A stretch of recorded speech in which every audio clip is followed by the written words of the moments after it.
আমি পীর মুরিদের লাইনের সন্তান, আমি পীর মাশায়েখ মানি শুধু মানি না, আমি চ্যালেঞ্জ করে বলি সারা দেশে যারা বলে আমি ওলিয়া উলিয়া মানি না, আল্লাহর কসম তারা ভণ্ড। যারা বলে ওলিয়া উলিয়া মানি না তারা ভণ্ড, তাদের যারা ভণ্ড বলবে না তারাও ভণ্ড। স্পষ্ট করে গেলাম, সারা বাংলাদেশে নাকের আগায় দম থাকা পর্যন্ত সত্য কথা বলে যাব। যারা ওলি মানে না তারা বুখারী শরীফ মানে না, যারা আউলিয়া মানে না তারা কোরআন মানে না। অতএব সাবধান, আমি ওলিয়া উলিয়ার পক্ষে থাইকাও তো যারা পীর মুরিদির লাইনে নাই তাদের হিংসা করলাম না, তুমি কেন বিরুদ্ধে বলো?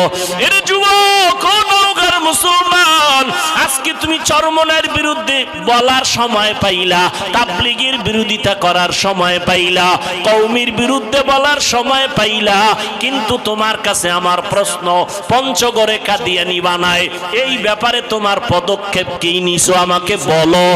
ওই উত্তর চট্টগ্রাম এলাকায় খ্রিস্টান মিশনারিরা কাজ করে মুসলমানের ঈমান হরণের ক্ষেত্রে, তোমার পদক্ষেপ কি বলো? ওরে মুসলমানের পিছে লাগলা, বেঈমানের ব্যাপারে ফয়সালা কখন করবা?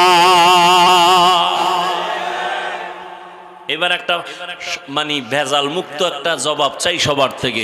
সত্য কথাটা স্বীকার করেন, সত্য কথাটা স্বীকার করেন, মানেন আর না মানেন। তাবলীগের দ্বারা আমার দেশের মুসলমানের ঈমানের ক্ষতি হয়েছে কি পরিমাণ বলেন? সত্য কথাটা বলেন। কওমি মাদ্রাসার দ্বারা আমার দেশ ইসলাম মুসলমানের কি ক্ষতি হয়েছে বলেন? যারা পীরের লাইনে হক, যারা ভণ্ড না তাদের ব্যাপারে না, যারা হক এদের দ্বারা ক্ষতি হয়েছে। হ্যাঁ, যদি বলেন হ্যাঁ ঠিক আছে, তা কোনদিন মৃত্যু পর্যন্ত তাবলীগের বিরুদ্ধে, পীর মাশায়েখের বিরুদ্ধে, কওমির বিরুদ্ধে কোনোদিন কিছু বলবেন না, লিখবেন না। যদি কিছু বলিয়াও থাকেন, লিখে থাকেন, তওবা করে নিয়ে আল্লাহ কবুল করেন।